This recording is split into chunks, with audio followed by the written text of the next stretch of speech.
Hey, while we wait for other people to join us, I'm going to start with a few words and a few practical reminders as well. So first of all, thank you for joining us, and hello everyone, and thank you, and welcome to the second session of this year's EUC Seminar Series titled Aim High Degrow, Dialogues on Degrowth. If you were here, if you were around last month, our first session was an introduction to degrowth, but if you missed it, you can catch up on it on the recording and read a summary on our website. So I invite you to do that when you can. Today, we are going to delve into the synergies and perhaps contradictions between degrowth on the one hand and feminism and decolonization on the other. We are very, very excited to have Wendy Harcourt, who is a professor of gender, diversity, and sustainable development at the International Institute of Social Studies of the Erasmus University Rotterdam in The Hague. She has published over 100 articles in critical development theory, gender and diversity, and feminist political ecology. And her most recent books, Feminist Methodologies, Experiments, Collaborations, and Contours of Feminist Political Ecology, are both available open access. We'll share the links for those on the chat, and you can also find the links on our website under Wendy's bio. We are also very excited to have here Corinna Dengler, who works as an assistant professor at the Institute of Multi-Level Governance and Development. Her research focuses on heterodox economics, and in particular on the intersection of feminist and ecological economics. Today's session will be moderated by my wonderful colleague, Ellie Perkins, who is a professor and an ecological economist concerned with climate justice and addressing global inequities while advancing the energy transition. She was a lead author on the latest IPCC report, Working Group 3, the chapter on demand, services, and social aspects of mitigation. So a couple of practical reminders before I pass on to Ellie to kick off the session. The chat is open for comments and for respectful dialogue. We'll be moderating that. But please don't write questions there, though. For questions, please use the Q&A button at the bottom of your screen. You can click on the thumbs up to upvote questions that interest you, and that will help our moderator to prioritize during the discussion part. So remember, for comments and dialogue, the chat, and for questions, the Q&A button. It's just very important to remember that, please. We also have closed captioning enabled. If that would help you, please feel free to click on that button. And the session is currently being live streamed on YouTube, and a recording will be available on our website. And we are also collecting notes from the chat and the Q&A, and these will be posted on our website again, just to create some resources out of all of this for everyone to have afterwards. Okay, let's get started. So over to you, Ellie.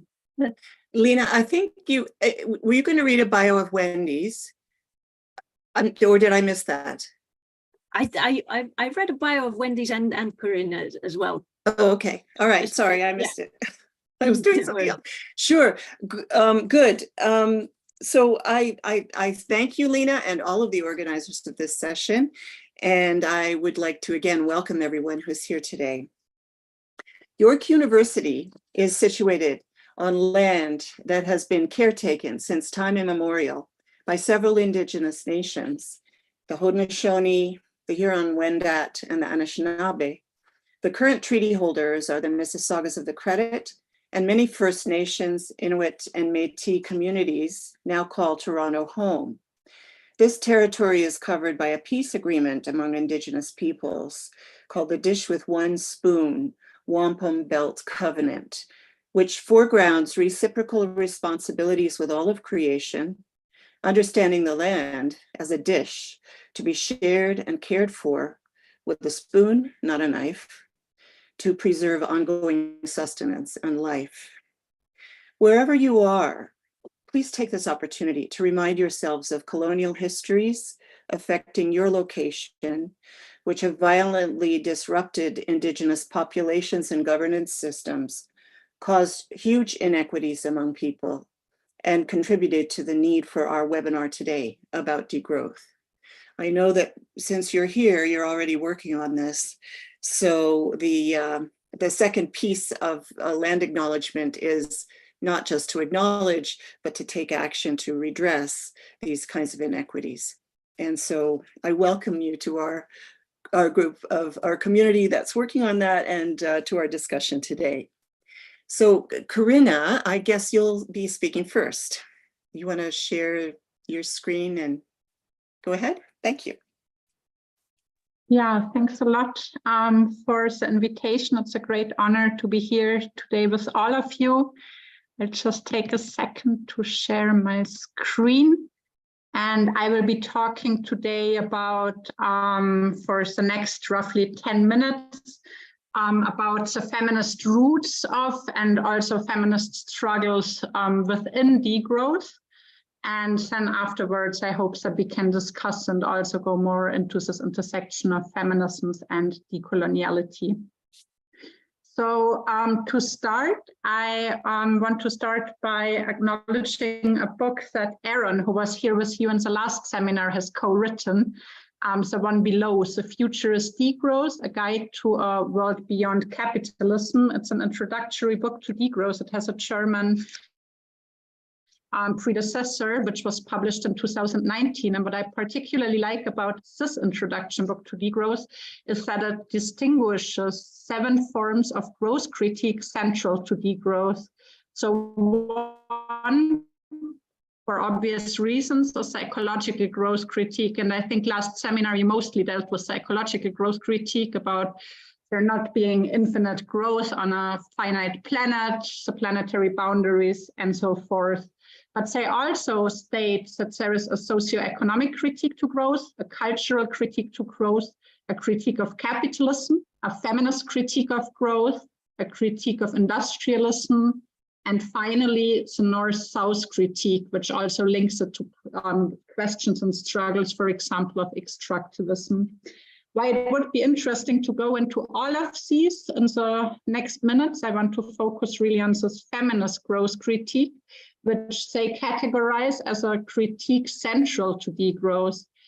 At the same time, they write in their book that since at least the 1980s, there has been a rich debate within feminist circles critical of growth.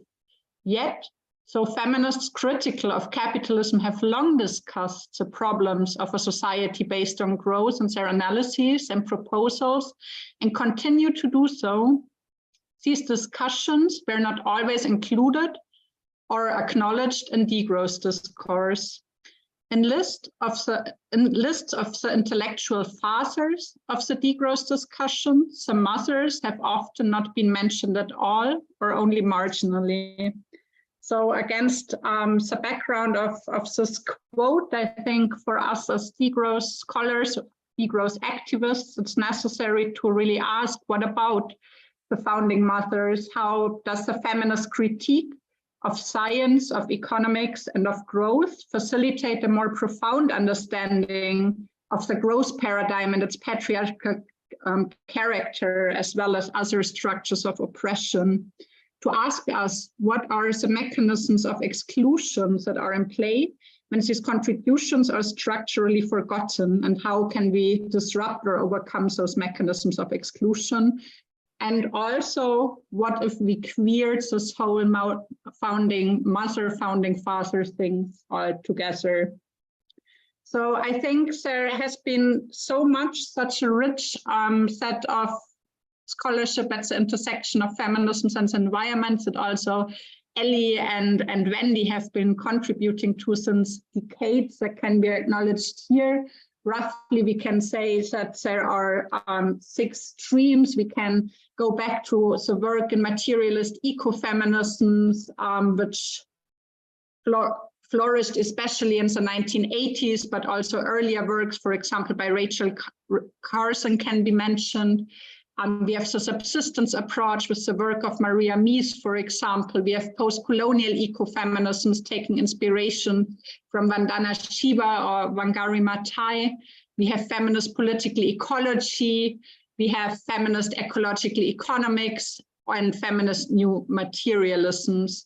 So all those approaches at the intersection of feminisms and the environment share a basic analysis that there is a relation between capitalism and economic growth on the one hand and the patriarchy on the other.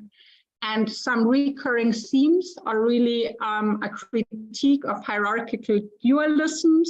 So basically all those culturally embedded conceptual dichotomies such as nature versus culture, man, women, production, reproduction, or human, non-human, which are not only problematic in that they are dichotomies, but also the hierarchies that is inherent to them, that culture is rated as higher as nature.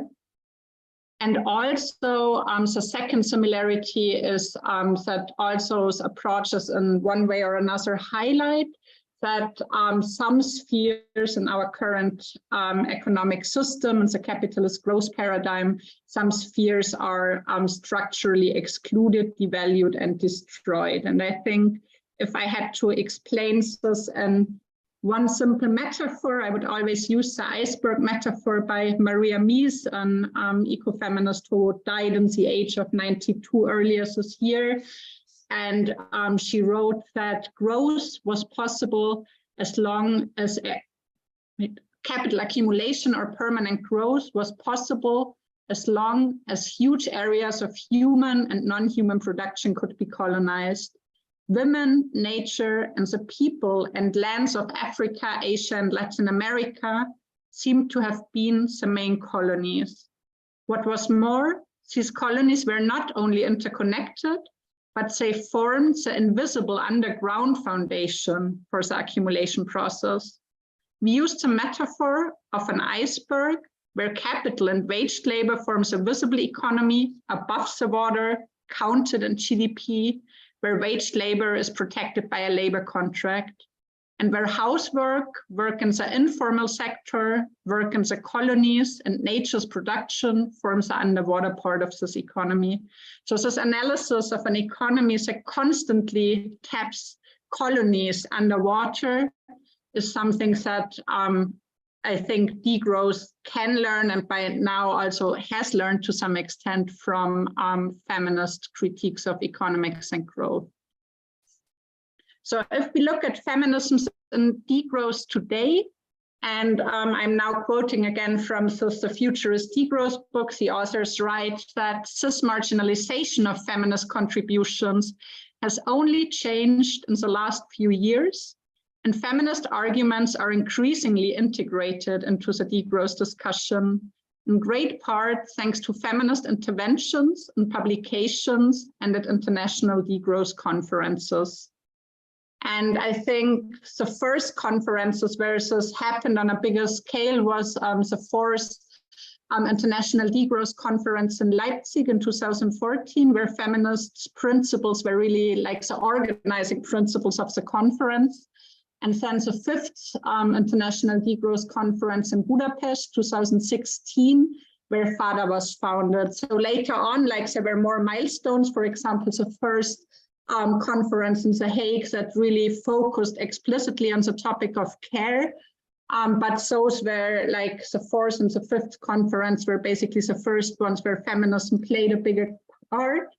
And on the fifth conference in Budapest 2016, FADA, the Feminisms and Degrowth Alliance, was founded as a network. So that's a quote from the founding statement.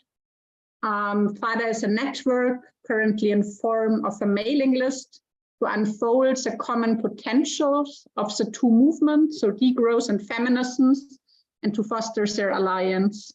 Its main objectives are to exchange information, keep in touch, and to push for a FADA agenda.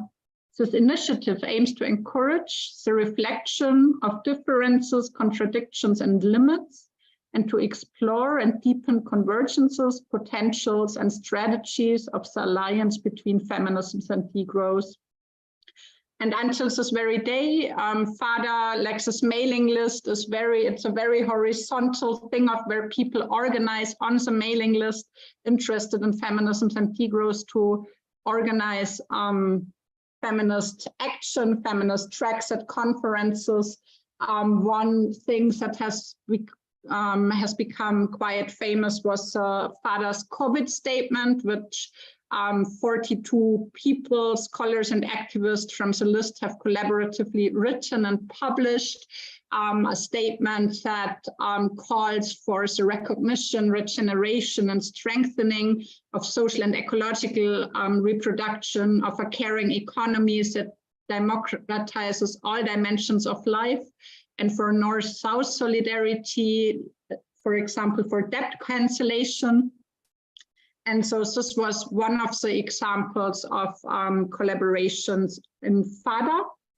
And I think if we look at the question, how is it today in degrowth feminisms? Does degrowth cut it, to reference back to the title of the session? I think one can say that today there are various feminist voices and publications and conferences and teaching. So also degrowth masters now also have courses, for example, on feminist economics and degrowth, on feminism's ecology and caring. So it is much more integrated than it was 10 years ago, which is thanks to feminist struggles within degrowth. And in this way, the feminist roots of degrowth could be at least partially recovered. But at the same time, and this was something that again in a FADA essays that we published in the first edition of the Degrowth Journal, now what we see is with also rehabilitated older work, there is a limitation of nearly all citations to publications from the 1980s and 1990s that makes it seem as if feminism was something done only by earlier generations, and suggests that current feminisms are not actively contributing to degrowth thought and practice, which of course is highly flawed. So to just end this presentation, I think it's important to acknowledge that there has been a lot more feminist currents emerging within degrowth over the last 10 years. But it's always important to remind us we live in a patriarchal system. Mechanisms of exclusion are in play on a micro, meso, and macro level in society as a whole, but also in degrowth spaces. There is the potential, but there's by no means an automatism that degrowth cuts it. And to what extent degrowth lives up to this potential really largely depends on the acknowledgement also of those feminist voices within degrowth. And last but not least, I would like to remind us along an article by Karin Vandenberg that we always need to recall that feminism and environmentalism were both practices first and theories second. And the number of feminist publications in degrowth or feminist talks at degrowth conferences don't make degrowth feminist on their own. So it's really how we're translating this knowledge into practice, for example, by providing collective childcare very naturally at degrowth conferences, by engaging in feminist activism on the ground. That's what will make degrowth feminist. Also, obviously, like feminist publications and feminist talks helps, but we need to translate those feminisms into practice. I'll leave it at that. Thank you.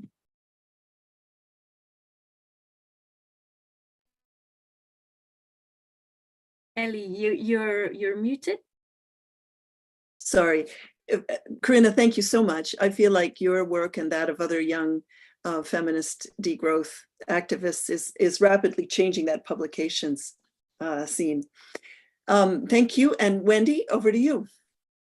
Yeah, no, first of all, Ellie, thank you so much for your land acknowledgement. I found that very important. And as I'm here in the Netherlands, but I hear what you're saying about the need to be thinking through decolonial implications of all of our lives. I really appreciate that. And Corinna, it's it's wonderful to hear an analysis of what you've been living in a way. You've really helped put things into perspective. And I'd be tempted to sort of do the behind the scenes, what it's like to be a feminist, trying to kind of move in the degrowth circles. But I think you've captured it very well. And I really appreciate hearing that sort of analysis. Shall I say, emboldens me then to feel that, yes, feminism is something that is there in degrowth and can be heard. As someone who's been teaching about degrowth and then also part of this Hague conference on caring communities for radical change, it was not so evident or so easy to bring in feminism, although Fada was there and many people were there. So I actually wanted to do a positive talk, first of all, to say what I think degrowth has taken from feminism. I think it has, as you said, Corinna, taken many things. And I'm doing that also by acknowledging other people that I was working with in the conference. So I'm reflecting on a chapter that we did for this Contours for Feminist Political Ecology, which tries to give a sort of what we thought were important in the context of this the Hague conference as feminists, and what we felt we contributed to thinking about degrowth.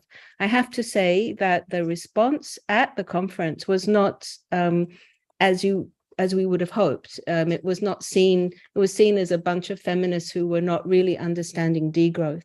So that's also partly for me. I just want to also say it's very nice to be part of this conversation, to acknowledge that these are contested terms, and it's really good to hear, Corinna, again, your analysis of that.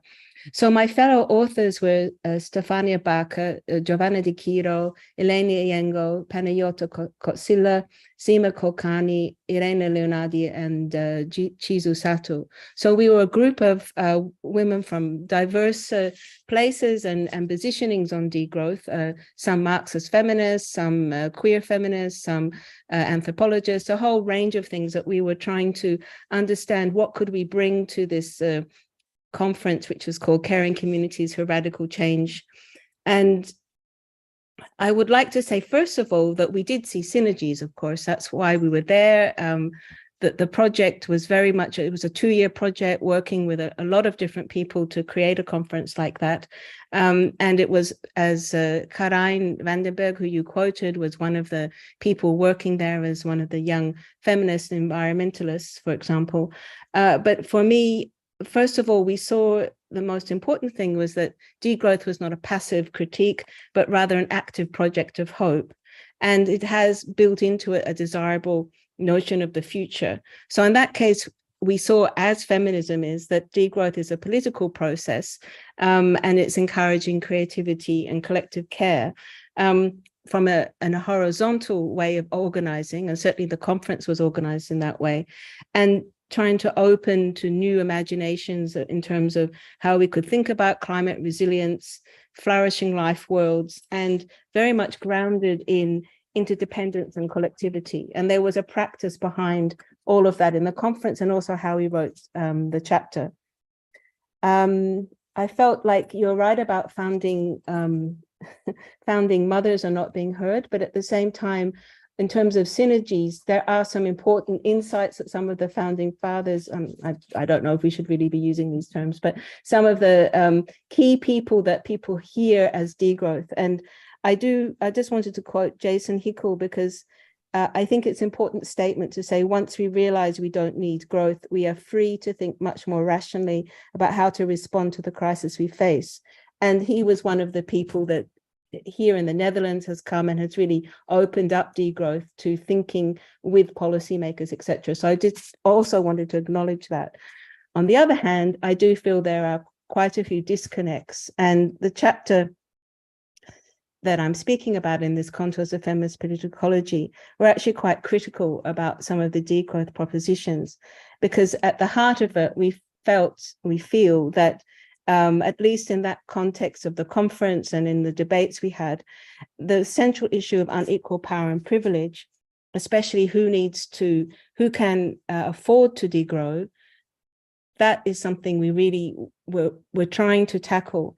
but it was from a certain point of view, at least in this conference and what we felt was happening at that moment, which was now 2 years ago in the degrowth movement, maybe Corinna, we can discuss this, the subaltern, the racialized and gendered communities and environments in different parts of the world were not really being taken into consideration with a lot of the ideas of all these degrowth initiatives, policies and approaches, which were what were being discussed in the conference. And certainly someone like Jason Hickel was presenting in the Dutch Parliament, for example. And then there's been also this EU policy dialogue as well. So we felt there was a disconnect between recognizing that we have to really interrogate power relationships about whose imaginary of degrowth we're talking about if we really want a radical socio-ecological call for change. So our main critique was we still felt it was very Western-centric, very academic, economistic understandings of how to degrow, understandably because it's come from a Western critical consciousness of planetary limits and social limits to GDP growth. But we felt that there had to be much stronger recognition that can exclude people's everyday lives, patriarchal and also racial and colonial roots of growth. And for us, that is a huge challenge to degrowth, which is very much sort of Eurocentric and dominated, as you were saying, by a kind of male view of what it means to degrow. So a lot of the work of feminists is not really being taken into account, but also the historical and ongoing colonial and capitalist system needs to be much more interrogated from a degrowth perspective. So in this chapter, we try to do that, or at least we try to open up the questions by talking about, and I wanted to just mention 5 of the areas that we talk about in the chapter and that were part of the discussion in the plenaries and also in the workshops that were held during that conference. So I think FADA is certainly one of the groups that were part of it and were understanding it, but at the same and led a lot of the discussions. Stefania Barker being one of the people who's working in FADA, also Eleni, etc.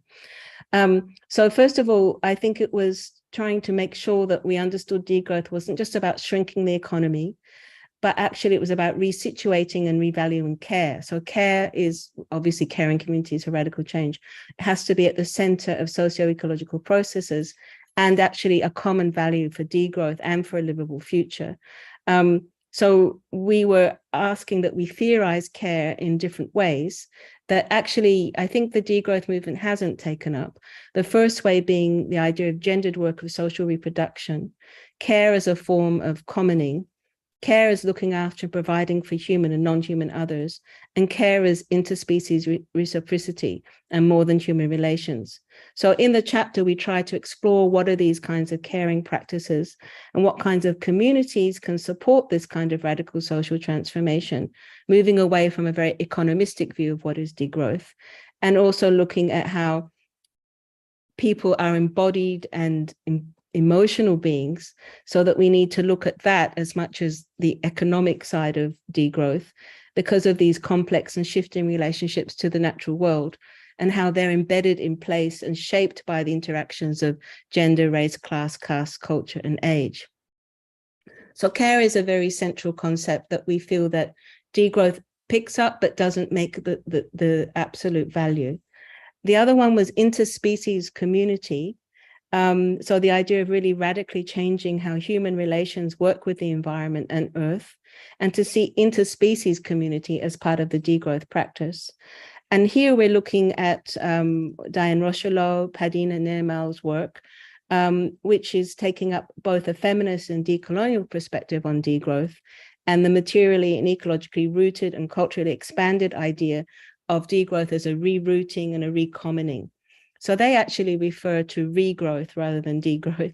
And they're looking at practices of regeneration, collective flourishing that counter the destructive legacies and paradigms of colonial expansion and capitalist forms of degrowth. So that's another interspecies community was something that degrowth we felt did not take up. A third one is kincentric environmental justice. This is from Giovanna Di Chiro's work on kinning, also Donna Haraway's work on kinning.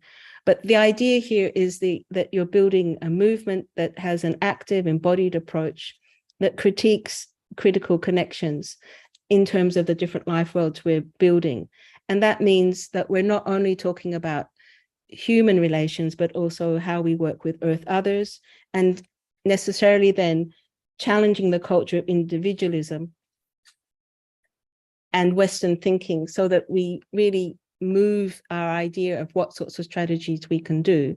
And this is where in the chapter, Stefania Barker's notion of earth care was an important one in terms of really pushing forward a feminist and a decolonial caring logic, which stands opposite to the logic of extractivism.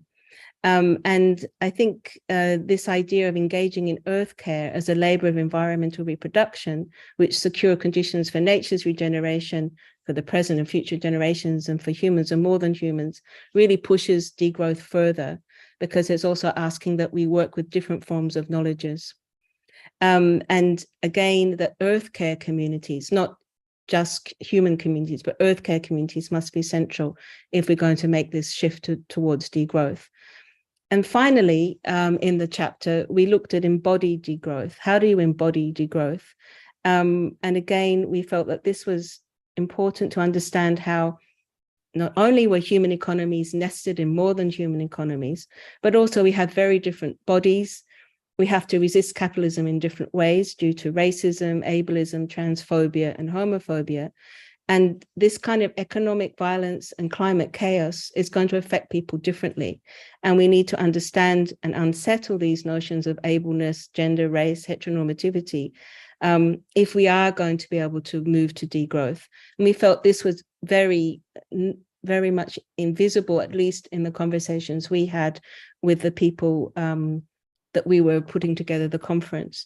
And in calling attention to difference, I think it's also asking that we see the body as a place from where we can start telling these other narratives, other actions, other stories for future interspecies justice. So that's what I wanted to say. I think it was a very productive conversation that we had in the chapter. People are all continuing, of course, these conversations, but I wanted to bring in those points here so that we could maybe speak a bit further. And to some extent, I think it's difficult to speak about these issues not just as feminists. I think we're also trying to learn from decolonial ways of thinking. We're learning from indigenous knowledges. We're learning from people who have really seen the world in different ways. And I think that, to me, is one of the challenges of degrowth. So thank you. Thank you so much, Wendy. That was really dense, and I'm looking forward to the chapter, which will set all this out. Wonderful. I just wanted to start, the questions are starting to come in, but I just wanted to start by asking you well, first, Corinna, would you like to respond quickly to what Wendy said, or do you just want to let it go in the discussion? You're muted. Yeah, I mean, I can just say that a lot of what Wendy has said really resonates a lot with me. So I really think that there is something in the shift also that now takes place from degrowth being more a niche topic to degrowth being increasingly, for example, funded in European Union projects. There is a shift taking place to a language of policy, and in this language of policy making, I feel that a lot of the, for example, decolonial perspectives. So what does a wage working time reduction in Europe mean for the world as a whole, for example, like those discussions are in a way excluded. And I think that's a danger that we need to be very aware of. So a lot of the things resonated, but now that there are questions coming in, I'll just leave it at that and let you open the discussion, Ellie. Yeah. What I wanted to ask you both about was your vision or theory of change processes, both within rich countries and globally. And that's what a lot of these questions are asking about. I think you're right, Corinna, that some of the literature from Europe is talking about how do we use modern monetary theory to show states that they actually have the fiscal power to shift policies in the direction of the kinds of progressive policies that make degrowth possible, such as there's a recent article by Olk et al. That's come out in Ecological Economics. Governments should shift their spending to make possible equitable degrowth using targeted fiscal and monetary policies such as job guarantees, credit regulation, price controls, tax reforms, and universal public services. So the first question that I'd like to ask you, and this may overlap with some of the questions that are coming in from the audience, is do you see signs that women's and maybe also indigenous movements are disrupting or can disrupt the policy reluctance on the part of governance to actually move to implement these kinds of progressive policies? They were also named by Peter Victor in his book, Managing by Design, Not Disaster. It's the same kind of a major shift to a social economy, poverty reduction type policy framework, and governments don't do it. They remain hesitant or recalcitrant or maybe enthralled to incumbent growth beneficiaries.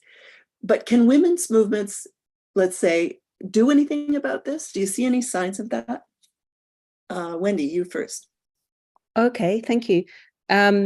Well, one of the things I should say is that in Europe, there's been a marked move to the right and right-wing governments, which in the Netherlands, for example, well, we don't yet have a government, but it's they were taking up issues, ideas of the circular economy in different communities, and I mean, this is all to be seen if these sorts of policies continue.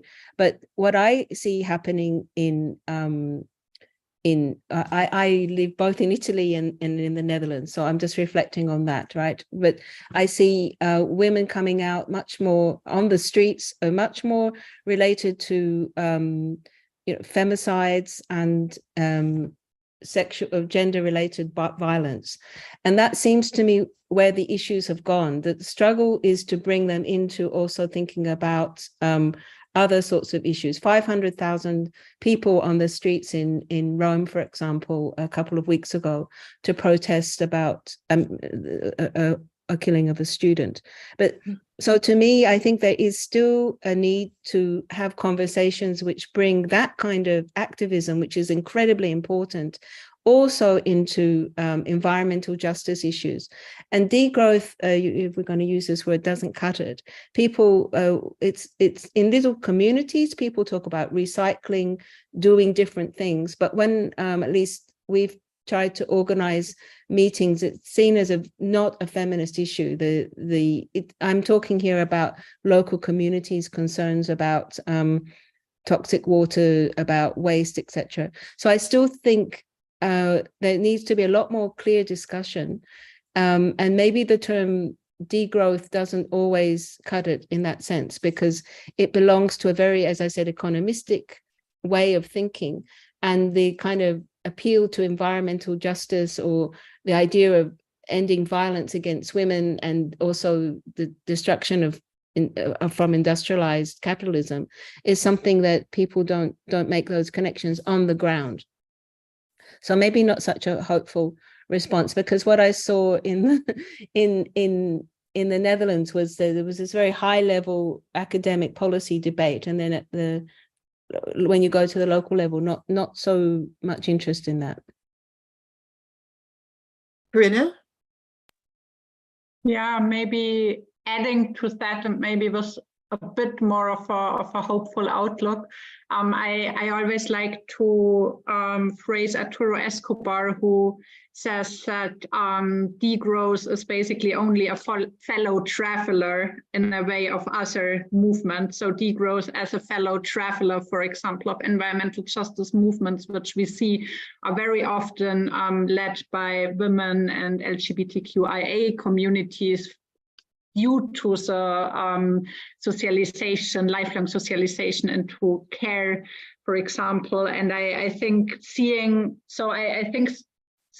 and this movement focus and this focus on bottom-up action as the most important part where a transformative degrowth can come from, I think is very important. So I think the policy level can be an instrument used in a way with a kind of an instrumentalist view of the state, but should always be, then it can be bottom linked, but it should still, like, the pressure should come from the bottom. And I see it additionally maybe to the movements that Wendy has said. One of the movements I am looking at a bit more closely now, because it makes me quite hopeful, is resistance against debt. That is emerging. So I think debt is really, resistance against debt is really something that has the potential to unite ecology, feminism, and decoloniality, in the sense of there are a lot of feminists now publishing on feminist perspectives to debt, like Lucy Caballero and Veronica Gago, for example. For debt for reproductive work, there is also debates on ecological and climate debt, and there is debates, and have been for a long time, on colonial and imperial debt. And I think, for example, in this regard, I see degrowth more, rather than only discussing in a way policy proposals from and for the global north, which are apparently detached from the rest of the world. I would see degrowth really in the position of, for example, bringing to the European Parliament also questions of ecological debt, questions of reparations, and strengthening these voices in the spaces if the spaces are provided. Thank you. I think we're kind of converging on something here, which is about maybe degrowth as a label or a name is not something that grabs people, especially grassroots feminists, but there are movements afoot of different kinds, both in rich countries and across the world, that in their implications are also creating a space for degrowth. I mean, in Ontario, we're seeing nurses unions and teachers unions, and especially because of COVID, just a real groundswell in rage about how governments have not been able to take their blinders off and see who's doing all this work and how underpaid they are. So when people are acting out for their own, through unions, through organized movements, for their own well-being and ability to continue to contribute to society, then this has implications down the line for the kinds of policies that are called for in some of these articles that are ostensibly about degrowth. But what I want to ask you about, and this is some of the questions are coming in about the global implications of this. If governments in rich countries were to shift in, by fits and starts into a more caring economy type framework, what would this imply for the countries that the rich countries are buying from, trading with, for extraction, for the potential of other countries worldwide to also degrow? One of the questions in the chat is, does degrowth need to be a global movement, to be a decolonial counter-hegemonic movement, to avoid degrowth becoming a national green fascist project?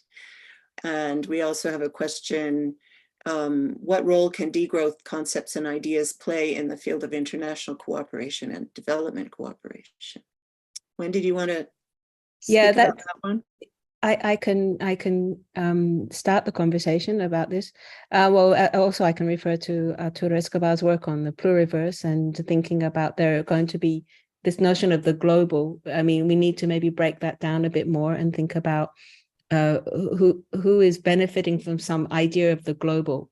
It's not going to be people who are currently not part of those conversations, right? So I think that's the idea of the different imaginary. So maybe seeing the world not as a sort of place where you either grow or don't grow and you're competing in a capitalist way, but maybe this is the idea of trying to understand how we need to think about our, let's say, our earth care communities, this is what our chapter was about, in a very different way, so that will imply we're not dividing the world into global south or global north, but very different kinds of regions with different forms of environment, with different knowledges about how you work with that environment, and that to see that as crucial to the notion of care. So it's care for and with environments that we need to survive. So I think it's a very different imaginary that you need than a degrowth, which is all focused on changing trade, economic policy, etc. You need both, but I think we don't have that I mean, maybe the Gaia theory or something like that, but that to me also comes from James Lovelock, and his view comes from a very biological Western view of how one can see things.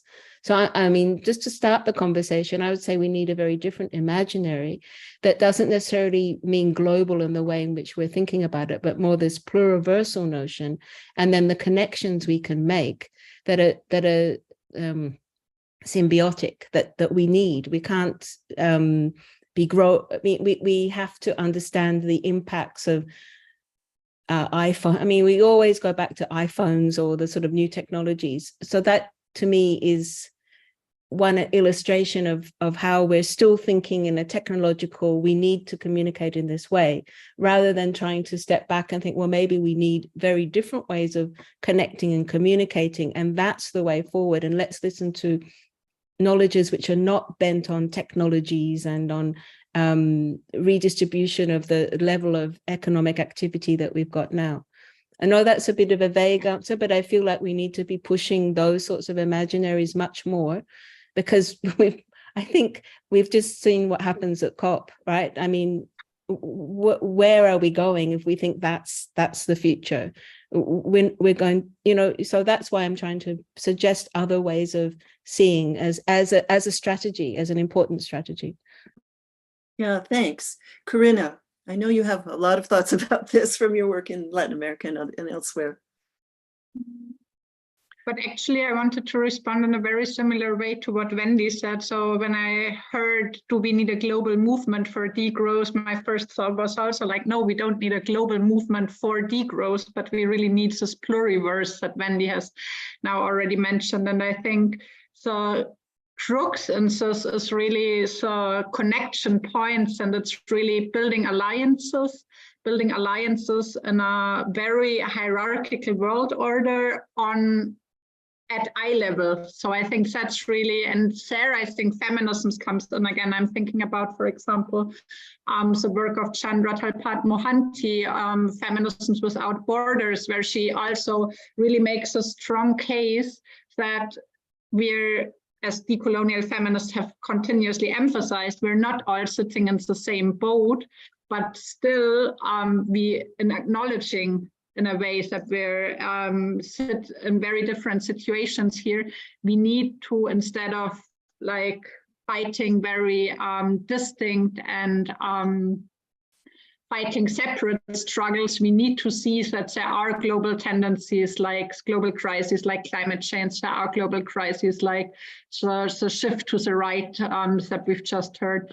And that in a way, we need to find a way to build alliances which don't reproduce the hierarchies that we usually have of only voices like maybe degrowth voices in the global north being heard and others not. So it's about being a good ally. I think in the end, it's about if degrowth, the question whether degrowth cuts it, and with regard to feminism and decoloniality, I think in the end, also has to do a lot with the question of allyship and of realizing that obviously the growth paradigm is something that needs to be tackled, but that it's not the only or the most important cause, and we need to stand in line with other movements and feminist and decolonial movements among them. Yeah, thank you. There's a question about whether more voices, more representation of feminist struggles from colonized lands could add to the degrowth discourse. And I see a parallel there between what you were talking about, Corinna, with the sort of exclusion of feminist voices from being understood as part of the roots of the degrowth movement at all. And then what Wendy was talking about with regard to the alternative and pluriverse type imaginary of what it is that we're striving towards. Of course, more feminist voices from colonized lands need to be part of, composing that vision. So I feel like our struggle to get feminist voices understood and incorporated and recognized as part of this struggle, and feminist struggles worldwide to be recognized as part of a degrowth-oriented shift that is underway, these things are all linked. There's also a question pointing out how degrowth aligns with feminism and indigenous experiences, LGBTQIA+, and all of these intersectional movements do have a role to play because they're all oppressed under patriarchy. So, but building those good alliances, does it require technology? Does it depend on the current sort of technological communications that we in the North have become pretty reliant on? What do you think, Wendy? Yeah, well, I think that's how we're operating right now. So it would be a bit ironic if we said it doesn't. I mean, how else are we meeting? I think we have to also think about the computer there's a material reality and story behind the computer I'm using, which is complicated and needs awareness of the power relations that could allow me to buy it, but also who I don't even know, the types of mining that had to go on, the kinds of extraction that had to happen. So I think we do need to make those connections. And certainly listening to both Indigenous environmental justice leaders and feminists who are living in the global South, as we hear what those realities are, right? What extraction means for the lives of those people. And we need to be much more then thinking through not just technology, but all that goes behind it. And that's a bit what I mean by earth care, in the sense that we recognize that we can't have these technologies without all the dirty messiness and violence in other people's lives. So how to bring those stories in as strongly as our needs to communicate in this wonderful conversation, that requires us to step back, I think, and to understand that we're taking the world's resources, we're taking the world's space, and how to change that in some ways does require a bit more humbleness on our part, perhaps, but also different forms of education, different ways of listening to these other stories. As a teacher here, working with a whole international cohort of students, I hear the implications of what extractivism does. And I think that those are important parts of the degrowth story, but also feminist story. So some of the erasures of some of those knowledges, including our implications in it, how we're embedded in it, I think we have to be a bit more scrutinizing ourselves. I feel almost a hypocrite saying that, because of course I'm so privileged. How do I undo some of that privilege, right? So it's a question back to you, Ellie, actually, with that lovely, speaking of the histories and the erasures of people in the place where you are now. What do you do about that? How do you actually, what are reparations about? Not just in a metaphorical way. Yeah, Corinna, I'm coming to you in a moment, but I just wanted to respond to that quickly. Indigenous colleagues that I've heard speak lately have been talking more and more about transforming the place where we are. Our responsibility is to the land where we are, or they feel that. And what that means is, if you are using something now, recycle it. The steel, the copper, the tungsten, the titanium, the cell phones that we have here in Southern Ontario can be the cell phones of the future. We just need to you reuse them here, mend them and reuse them. And like a lot of the extraction that we're being told is required for the green energy transition and all this new copper and coltan and everything, it's not really true. A lot of the materials that are needed can be, if the current waste stock is seen as the source stock for new things, and also we factor in the carbon emissions that would be inherent in the new extraction and the transport of all those things around the world. It's about a sort of as you said before, a shift in vision towards a different way of doing it, and seeing our place as what we're responsible for. And that's what I take from a lot of the Indigenous colleagues I've heard. But go ahead, Corinna. Comments on all this? Yeah, it's a very interesting discussion. I mean, I would obviously also agree that some technology will be needed, and that technology is not per se bad. The way that you just phrased it, Ellie, if it's more recycled, if it's not every year a new cell phone or a new computer. And so a colleague of mine, Andrea Vetter, she works on convivial technology, saying that basically we should in a way test also technology we use for their dimensions of relatedness, of adaptability, of accessibility, biointeraction and appropriateness, to really see like she developed this metrics of convivial technology. And for example, I imagine that a meeting space, a virtual meeting space where we discuss feminist decolonial strategies for degrowth would definitely count as a space which uses convivial technology, but we would need much less of it in a sense, and also in a way it's being differently produced. One thing I've also been thinking about, the conversation reminded me a bit of an intervention of feminist academic who was in Pisa at the Ecological Economics Conference at some point, when it went to discussions about that as degrowth scholars, obviously we cannot fly into conferences. Then basically like she intervened and in a way bursted out saying, well, it's such a privileged position for a white male professor who has the money and has the privilege to live in Europe, where like you have very good train connections, everything is very close, you have a myriad of conferences to choose of, to now say that you don't fly anymore to a conference that we're hosting somewhere in Western Africa.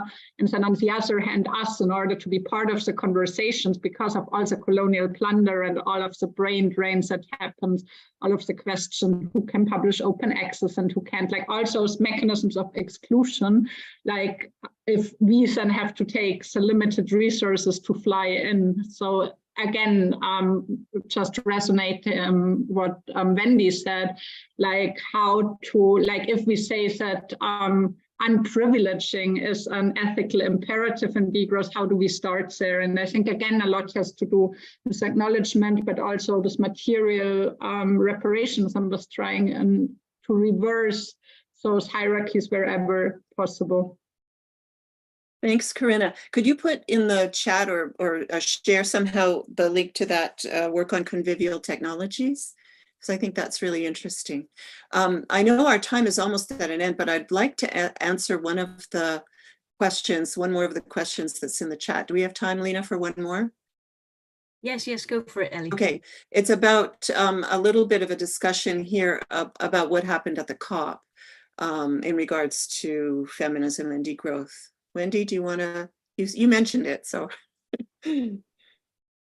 I mentioned it in relation to it being an imaginary that shows, imagine it has material consequences that don't lead anywhere near a degrowth. I mean, it's sort of been heralded as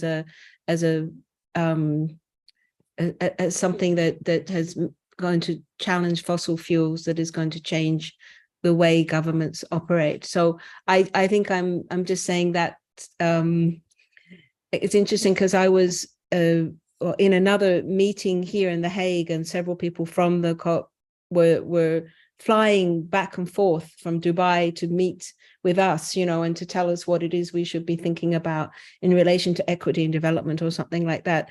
And I was just thinking, again, it's such a privileged position of people being able to fly around the world. I don't know how many 100,000 people were there in this desert place, and I did feel there needed to be a critique of the imaginary that was there. It was highly not only patriarchal, but it was also classist. And yeah, I mean, I not a very profound critique, but I must admit I wasn't following alternatives, or I'm assuming there are a lot of very good sessions and everything that happened on the side, but I think I gave up going to those types of events a while back. I mean, that's again privilege of age somehow, that I think other people are much more able to deal with those sorts of inequalities in the co-op setup itself, the type of technocratic ways of operating in those things.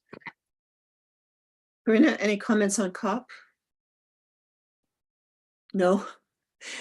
There's another question that I love. It's about how are we, as the feminist and degrowth movements, overlapping, say, engaging more Indigenous peoples from colonized lands in this work?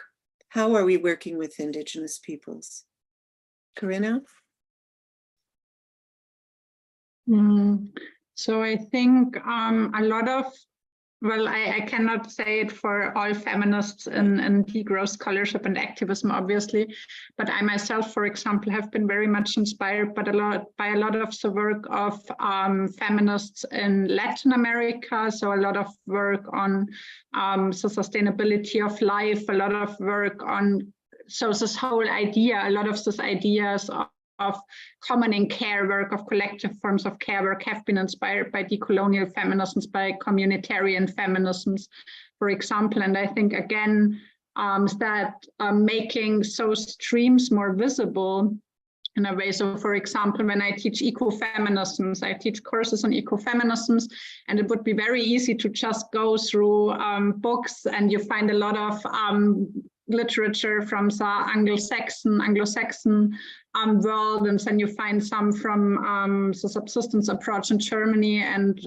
then maybe only one or two readings specifically from authors from the majority world. And that's something we need to counteract, right? Like in our syllabi, we should check that we're actually including. So, for example, I always include a lot of work from ecofeminists from around the world, for example, from Savumin Collective, which fights against extractivism in Africa, from Latin American ecofeminisms. And I think making this more visible is really important in order to actually engage with also, and also to in a way turn this epistemic spiral around it, because in many ways there's so much which can be learned for degrowth futures, for example, from practices that don't have such a strong, for example, nature-culture dualism.